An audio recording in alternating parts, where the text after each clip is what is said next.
पहिली शिवजयंती कधी आणि कोणी साजरी केली हे तुम्हाला माहीत आहे का? चला जाणून घेऊया. तर महाराष्ट्रात पहिल्यांदा शिवजयंती सार्वजनिक रूपात साजरी करण्याची सुरुवात महात्मा ज्योतिराव फुले यांनी 1870 मध्ये सुरू केली.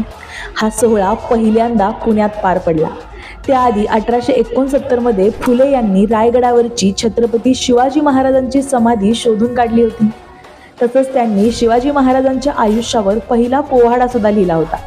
शिवाजी महाराजांचे विचार घरोघरी पोहोचावे याच उद्देशानं त्यांनी ही शिवजयंती साजरी केली.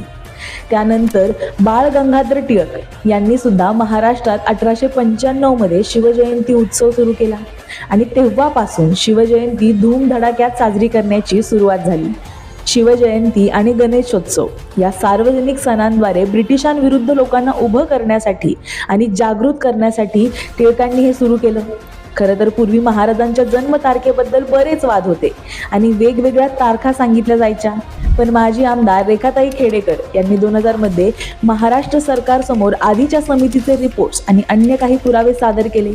त्यानंतर विधानसभेत 19 फेब्रुवारी 1630 संदर्भातील प्रस्ताव पास झाला आणि तेव्हापासूनच महाराजांची जयंती 19 तारखेला साजरी केली जाऊ लागली. तुम्हाला याबद्दल माहीत होतं का हे आम्हाला कमेंटमध्ये नक्की सांगा आणि अशाच व्हिडिओसाठी प्राईम संवादला नक्की फॉलो करा.